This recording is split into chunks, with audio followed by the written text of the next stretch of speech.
Welcome back to the Delivered podcast by Cartograph. Today, we're super excited to be talking to Bruce Arnett. Bruce is a technical leader, a technology leader with 20 plus years of leadership experience, technology experience. And we're very excited to be talking with him today. Bruce, how are you doing? Doing great. Enjoying the fall weather. Excited to be here and talk about a topic that I'm passionate about. Yeah, totally. This might be a strange thing for a technologist to say, but there it is. I appreciate that. Yeah, I do have to say that, when we first met, a mutual friend of ours, Chris Cottle, introduced us. And when we first met, we at Cartograph, being a startup, we were in the middle of learning how to talk about product delivery and product planning with CTOs. And, we had most of our customers and our champions had been VPs of product and people on the product team.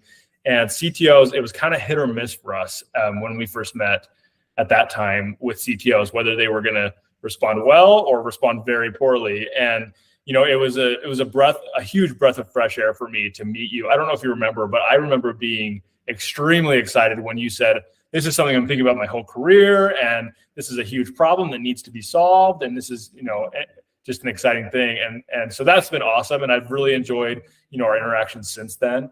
And so anyway, that's a fun memory for me, just thinking back to, man, I remember the lunch, and Chris was such a great supporter, but I was kind of like, man, a CTO, what's he going to say? Is he going to kind of tell me this is horrible and he doesn't want it, but fortunately I should say, since then we've figured out how to communicate with CTOs, and that's kind of another story. But anyway, yeah, really excited to have you on and hear your perspective. I do have to say that you have some of the most unique and interesting perspectives and experiences on this particular topic of product delivery and collaborating with other stakeholders.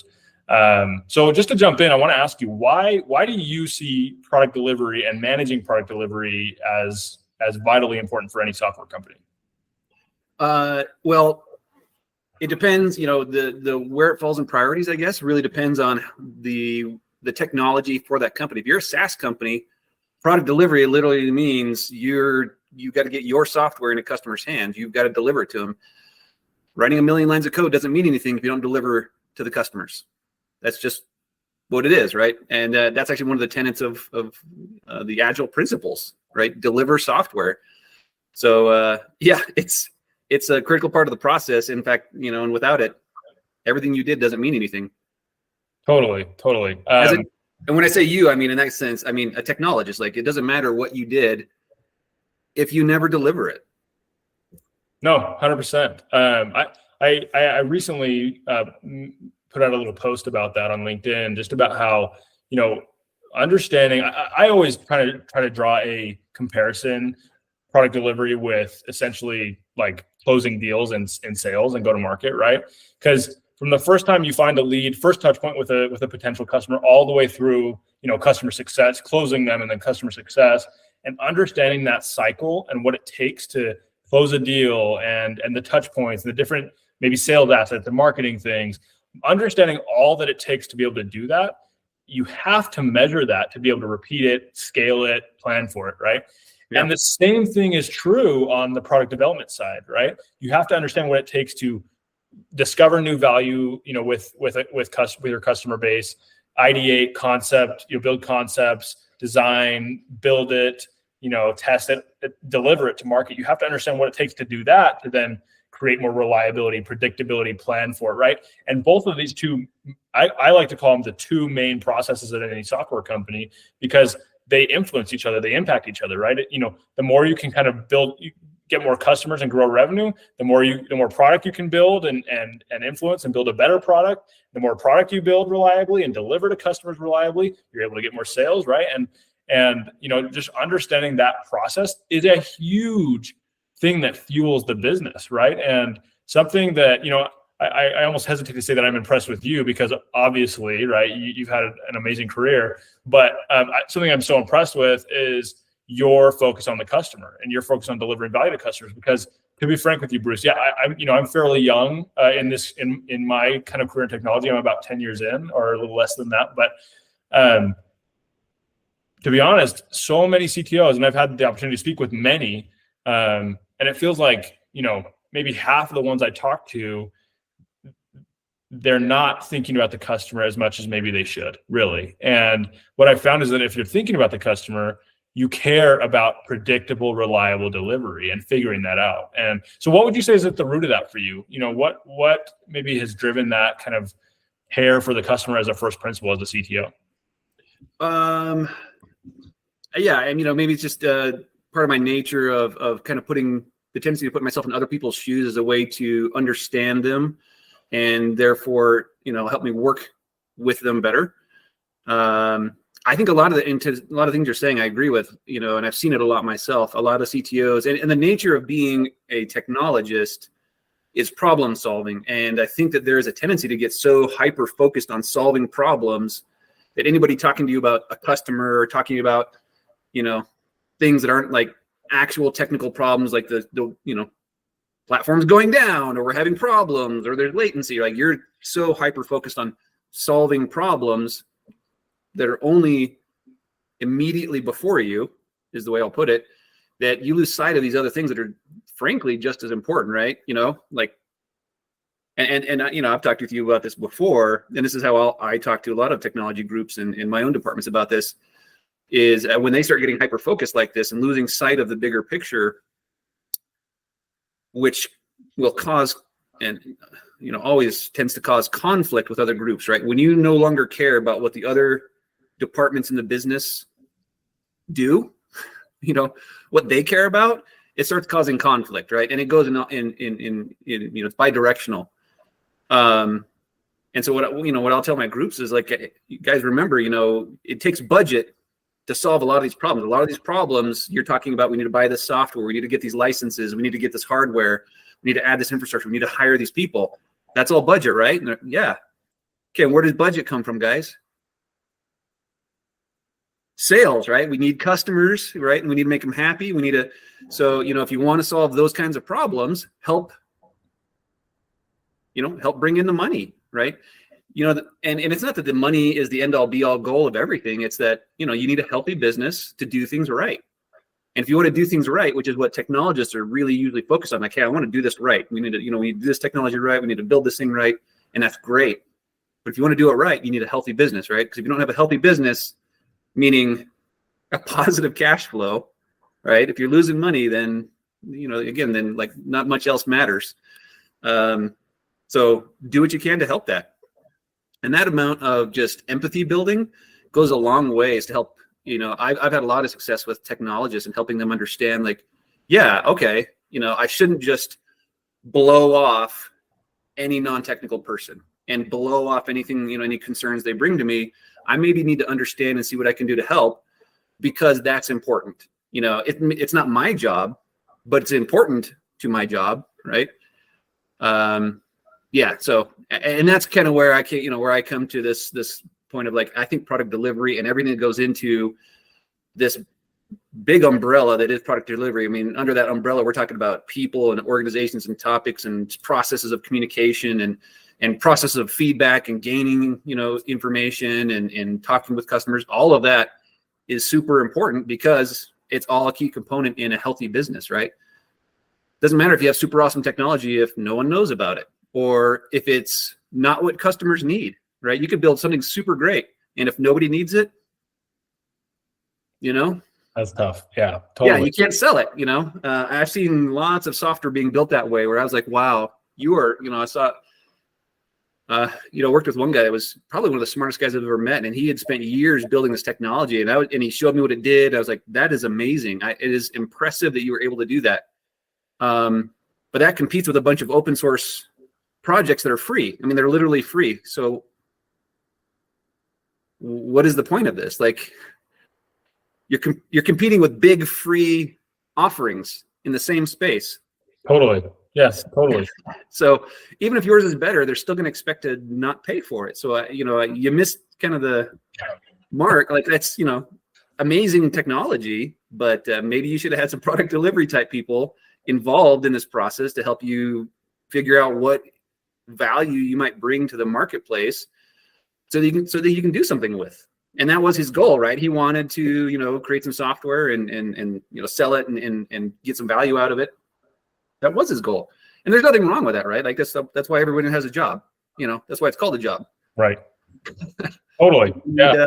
We need to live. So I completely, I love your perspective on it, because you have a very, to use maybe an overused word, but you have a very holistic, I think, view on, frankly, how a SaaS company should work, but on kind of this process. And, before we hit record, we were talking about kind of product delivery and kind of how we've defined it at Cartograph and how I view product delivery.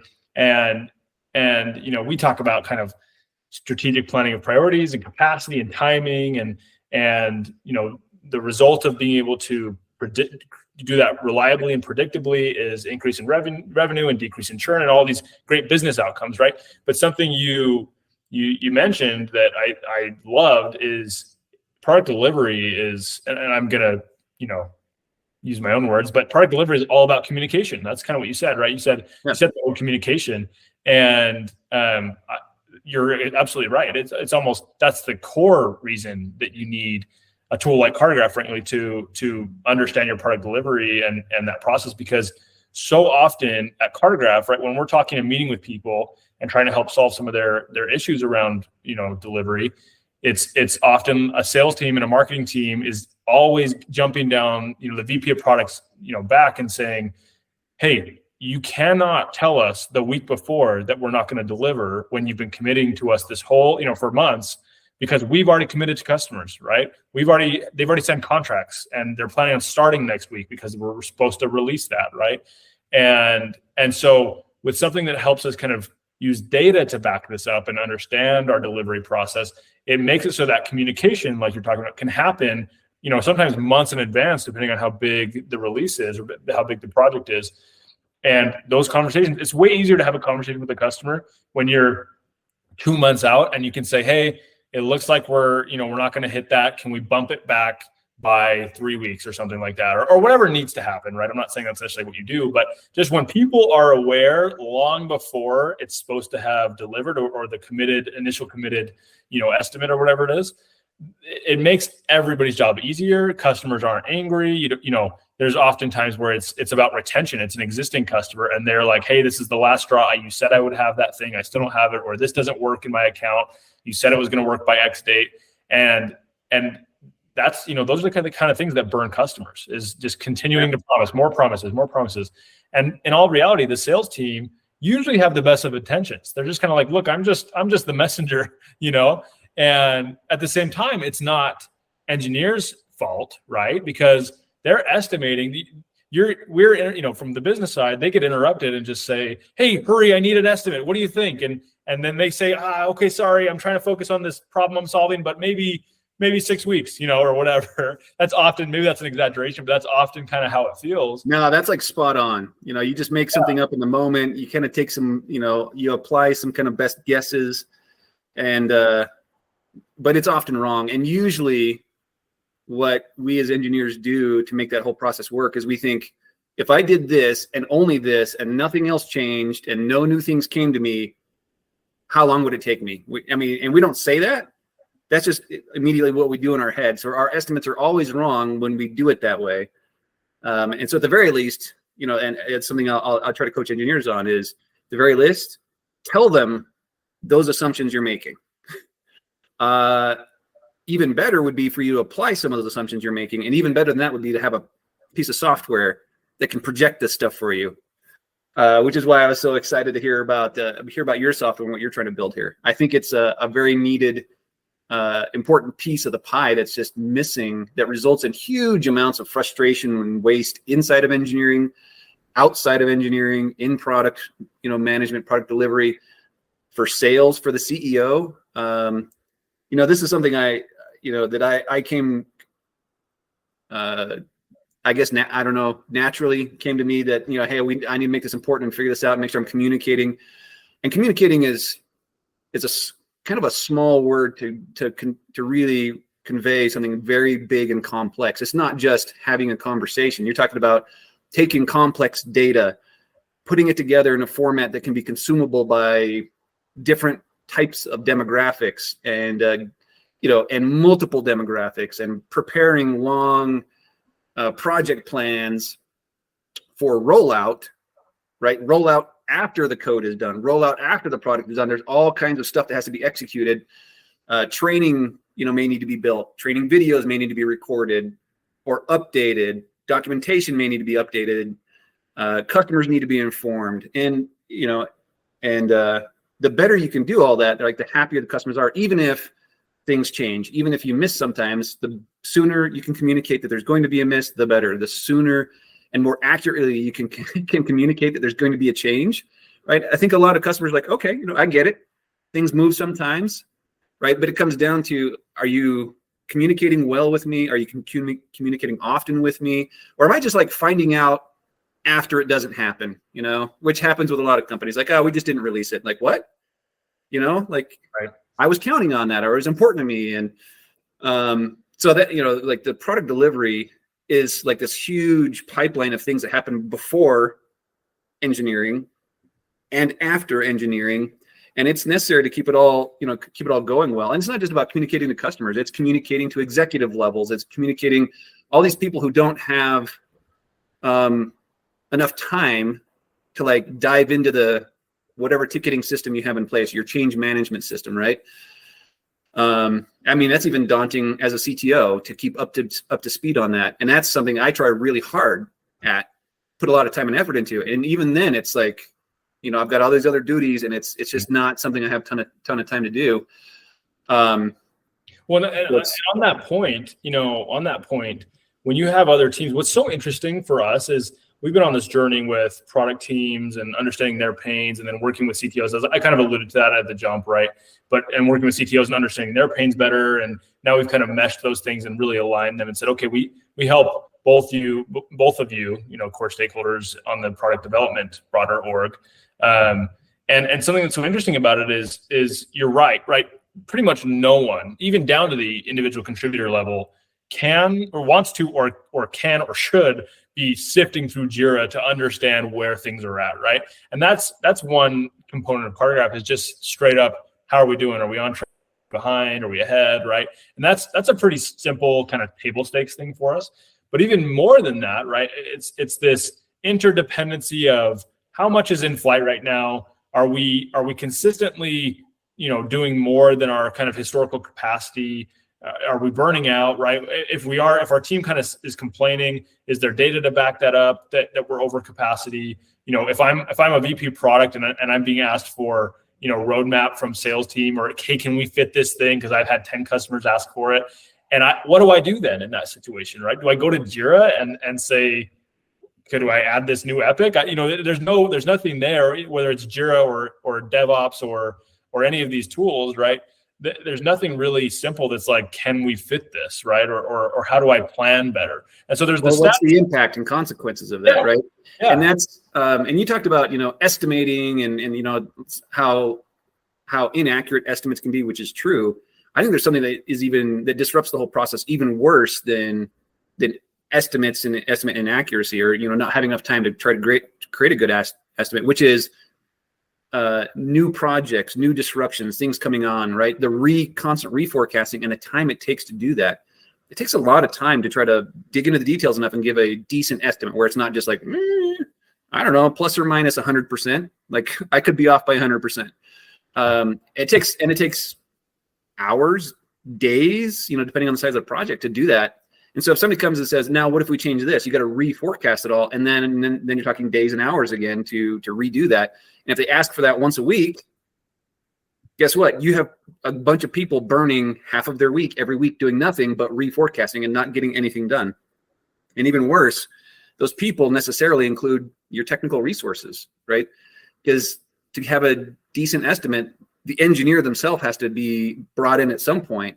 And if you keep burning the engineer's time, reforecasting, re-estimating, then they're not coding anything for you. So that estimate where he said, I think, last week you said, I think I'll have it done this week, but then you hadn't spent half of his week last week doing nothing but reforecasting. Guess what? He didn't finish that other thing.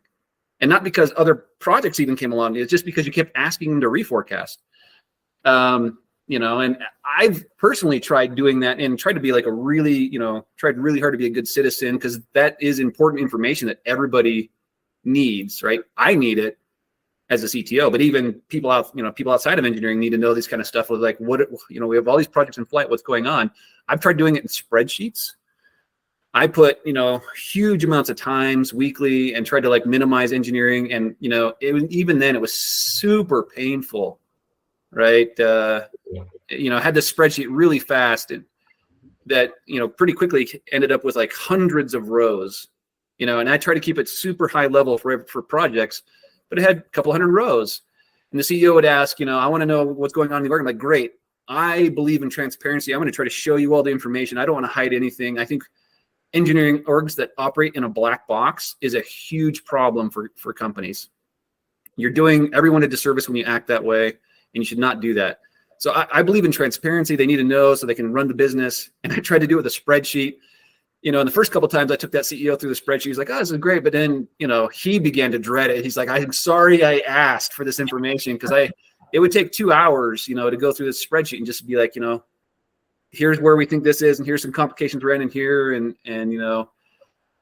So again, having a piece of software that could say, and we would, and I had a person dedicated to updating that spreadsheet, right? So if you could say, I have a piece of software, read my ticketing and change log system, forecast based out of that, how things are going. And then that way, you could say, well, what if we inserted this here? And the team could just say, you think it's that size. All right, well, let's just reforecast, then you get a button reforecast. Right. Based on that, what will be the outcomes and the consequences of that disruption? Well, great. Everybody got the data they need because people outside of engineering need that data, right? Mm-hmm. They're living on that data. They need, they got to make commitments to customers. They got to make commitments to new prospects. They got to make commitments for marketing, right? To create buzz, and they got to have that data. And so that's why they're always asking, well, what about this? And what about that? And what if this? And what about that? And so if you can do that with a click of a button, that's wonderful, right? And the only thing that the engineering people actually have to do is say, well, I think that this thing in a vacuum takes this much time. Like, great. And then let the software say, well, that's going to push these things around. That's going to put this around. And then the business can start like, okay, well, let's move it here and let's move that there and let's change this. So, this is definitely a niche that I don't know of anyone else with a tool that's filling that niche. And I think I don't know, niche is the right word. I think that piece of the process. Yeah. And it's super important. Even trying as hard as I did with spreadsheets wasn't good enough. It was still frustrating people. It was still wasting a lot of time. It wasted less time than the other way of doing it. It wasted less time than previous, approaches to it, but it was still a huge waste, and it still wasn't enough. That's kind of the sum and end all of that whole story is I tried super hard and it wasn't enough. Totally. Well, because it just can't be done manually. Mm-hmm. Well, it's like anything, right? You take any data science problem, really, it boils down to that, right? Any problem that can be solved with data science, at the end of the day, if it's something you're doing repeatedly, right, where you're having to refresh the data and get new information on a regular basis, and it's something that you're using that influences other answers and things like that, you probably need a piece of software at that point, right? It's like any good VC or any seasoned VC always says, hey, if there's a workflow or a problem that gets solved consistently with spreadsheets, there's probably software to be built around that, right? And that's, we didn't necessarily see that before we started Cartograph, but after we started Cartograph, we would get sent early on, similar, spreadsheets by people. Hey, here's how I've been solving it for the last 18 months. If you guys can automate the stuff I'm doing manually, it'd be great. I totally, like, I've heard that, more than a few times, but I have heard about your legendary estimation spreadsheet, and it sounds like you basically wrote software inside of a spreadsheet. It sounds like, to make that work. And that's pretty awesome. It was so arduous and dreaded that it ended up being named the Star Killer spreadsheet. I think it had previously less flattering names than that. Oh, I believe it. But I mean, we joke, but at the end of the day, that really highlights how big the pain is, right? Like, you still wanted to use something like that, or people still wanted something like that because they needed to know it. And it's like you said, like, the main point I always try to stress is that the business, everything in a software company, to some degree, relies on product delivery and product forecasting, right? Delivery forecasting. Yep. And it's shocking to me, right, that we really don't have kind of an industry standard or a way or even a sub industry that is trying to solve that, right? And now we do, right? Yeah. But but it's something that really needs to change, because the alternative, what we're seeing is people that struggle with it for long enough without solving it end up giving up, and that's just, it's untenable, That's usually what happens. I don't see very often people attempting to solve it with a spreadsheet or even a Microsoft project tool or things like that. They sometimes you see that kind of stuff. Usually the most common scenario is that they've given up and they're just like, either engineering, the engineering leaders takes like an antagonistic stance and says, I refuse to give you estimates and forecasts on project delivery, which is terrible. Yeah. Right. I mean, that's just terrible for the business. Or they just, everybody kind of accepts like it's like this unknowable, well, it just is impossible. So I guess we just won't do it. And there's just constant frustration and time wasting as people attempt to, and constant chaos, right? Because people give up and say, well, I can't, get those numbers. So I'm going to go around product delivery. I'm going to go around all these other things and just go right to an engineer and try to strong arm that one engineer into doing this one thing I want for me right now. And everything else that engineers are supposed to be working on, who cares? Like and so this is very, full of chaos, but also this kind of antagonistic, hostile environment where people are undermining each other constantly because they're like, well, I just need my thing done and I can't take the time to understand all of this stuff. Those are the two most common scenarios I see. Engineering shuts it down and says we're a black box, or chaos. And those are the two things that reign. Totally. Oh, and that's such a great point because, not to keep talking about our tool, but something that visualizes, hey, what does this team have going on? Do they actually, if I, my CTO likes to talk about the swoop and poop because he says I do it to him all the time, but he said, if I'm going to go and swoop and poop and just drop something new on a team's desk, it'd be great to know what else they have going on. Because if I know my VP, the three priorities that my VP is talking about, and I know they're working on those things right now, I probably shouldn't go and do what you're saying. And it really aligns everybody, and I talk about, from the technology, from actually the engineering side of the equation, it's defensibility. It's, we're working our butts off. If you're not happy with the output, then change priorities or whatever, and I think for engineering teams, that's relieving, right? It's yep.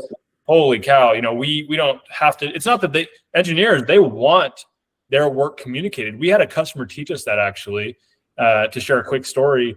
We were trying to learn how to better talk about defensibility with engineers, and this customer was ecstatic, and we had great adoption with their engineering team. And it was because they said, we want the executive team and the go-to-market team to know what we're working on, because we feel like we work our butts off. And we get the feeling they don't always feel that way. And it changed things for them. They were able to see, or they were able to communicate, or, through our tool with go-to-market and with executives, that it's okay. Hey, if we want different outcomes or different things in these releases, then we need to stop throwing so much over the fence and just expecting finished product to get thrown back. And that's a huge component of this, right? It's not just the predictability and the forecasting to be able to communicate to customers, but it's engineers being able to communicate effectively what they're doing and the progress they're making and those things. And defensibility. And I think there's an opportunity for huge time savings, right? Most good engineers love to build something. They love solving problems. They love building things.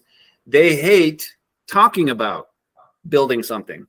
They don't want to sit there in a meeting for a couple hours every day for 3 times a week to talk about, what about this? And what if we estimate that? And what if we do this? They want to build something. So the more you can take that kind of what-ificating, forecasting, re-estimating, and reforecasting off of their plate, the more they will be happier, the more time they'll save. But also, right, them saving time means they're building more stuff for you, right? So it's a huge win-win in a number of different ways. So I hope you guys go gangbusters with this tool, just because I think the world needs this tool. It's good for everyone, right? It's going to help product. It's going to help engineering. It's going to help the CTO. It's going to help the individual engineers. It's going to, save lots of hair, I think, of the executive team, right? Not pulling their hair out, like what the heck is happening? What's going on in engineering? And engineering usually is the most expensive single department, right? So everybody's like, what's going on with my black box, super expensive department? I'd like to know, right? It's going to save all kinds of pain and suffering for people. And it's hard to put a price tag on how much productivity you're going to save by that, how much frustration you're going to save with that. And frustration is not just an emotion, right? It is energy being wasted, right? Energy you could be better spent preparing, for a presentation with a customer, preparing for a presentation with a prospective client, preparing a difficult conversation with an angry customer, or preparing a keynote, right, that you're going to give as a CEO, right? All of those things take energy. It's not just about time, right? And if you can reduce this whole area of that's a massive time sink and frustration for people all throughout the company, that's a huge win. Totally. Well, I mean, and really, it's like a secondary benefit, kind of, but we're essentially alluding to it, but it's culture, right? At the end of the day, if you can really transform your culture to be this collaborative, executing, everyone trusts each other type environment, it's going to come through in revenue and growth, right? It's going to lead to more success. Absolutely. Better retention. And retention is it's kind of a sneaky, massive